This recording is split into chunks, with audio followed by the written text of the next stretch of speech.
বিগত 17 বছর আমি দুর্দিনে ছিলাম। যারা তখন কেউ দায়িত্ব নিতে চায় নাই, ইলেকশন করতে চায় নাই, তখন আমি দুইবার উপজেলা নির্বাচন করেছি।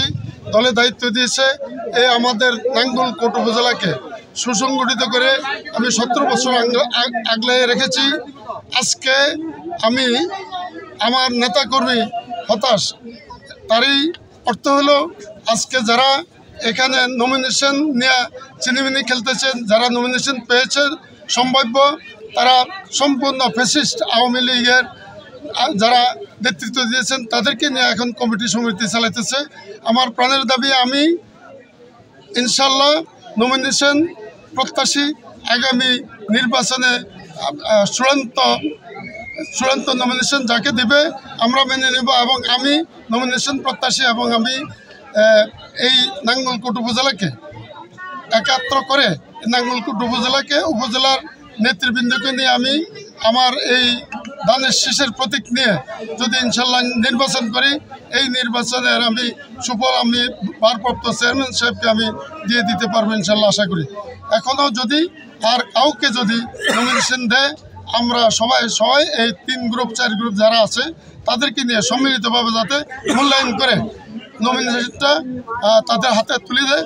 আমি এই জন্য বলতে চাই, আমাদের স্ট্যান্ডিং কমিটি যারা আছে, আমার ভারপ্রাপ্ত চেয়ারম্যান সাহেব আমাদেরকে এই নাঙ্গলকোট এবং লালমাইকে চিন্তা ভাবনা করে আমাকে এবং যারা নেতৃত্ব দিয়েছেন তাদেরকে মূল্যায়িত করে যদি নির্বাচন করতে সুযোগ করে দেয়, তাহলে এই আসনটুকু ইনশাল্লাহ আমরা ভারপ্রাপ্ত চেয়ারম্যান সাহেবকে আমরা উপহার দিতে পারবো আমি মনে করি। আরও আমি বলতে চাই, আজকে আমি 2বার এইখানের আহ্বায়ক ছিলাম, যারা কমিটি নেওয়ার মতো কোনো লোক পাই নাই। আজকে যারা আওয়ামী লীগের বিভিন্ন সময়ে বিভিন্ন জায়গাতে আওয়ামী লীগের নেতৃত্ব দিয়েছে তাদেরকে নিয়ে আজকে কমিটি সমিতি হয়েছে।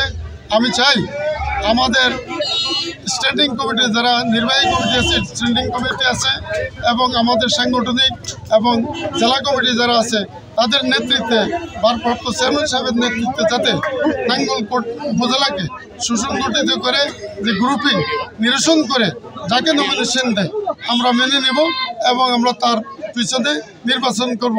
এবং আর যেই নমিনেশন যাকে দিয়েছে আমি চাই, আমি নমিনেশন ইনশাল্লাহ প্রত্যাশী, আমি নমিনেশনের জন্য অপেক্ষা করতেছি। আগামী নির্বাচনে যাতে আমাকে নমিনেশন এবং আমাকে মনোনয়ন দেয়, এই প্রত্যাশা আমি আমার ভারপ্রাপ্ত চেয়ারম্যান সাহেবকে আমি অনুরোধ করি এবং আহ্বান করি। এবং যারা এখানে উপস্থিত হয়েছেন, আমাদের নেতাকর্মী যারা এখানে উপস্থিত হয়েছেন, তারা সবাই হতাশ। তারা বলতেছে যে আমরা গত 17 বছর নির্বাচনে আমরা মামলা হামলা জড়িত ছিলাম, আমাদের এখন পর্যন্ত কোনো মূল্যায়িত করা হয় নাই। আর আমার দলে যে নির্দেশ দিয়েছে এবং আমার যত কিছু আছে সম্পূর্ণ সব কিছু আমাকে ছিনিয়ে নিয়ে আমাকে এখন একাকী করে আমার নেতাকর্মী এখন হতাশ। তারা এখন আমাদের আজকে এই বার্তা দিয়ে দিতে চাই, আমরা ধানের শীষের বাইরে কোনো নির্বাচন চাই না, এবং আমি বিদ্রোহী কোনো প্রার্থী না। আমি মনোনয়নের জন্য আমি ধানের শীষের প্রার্থী হিসাবে আমি আমাদের যারা নেতৃত্ব দিচ্ছেন তাদেরকে আমি এই আজকে থেকে এই বার্তা দিয়ে দিতে চাই।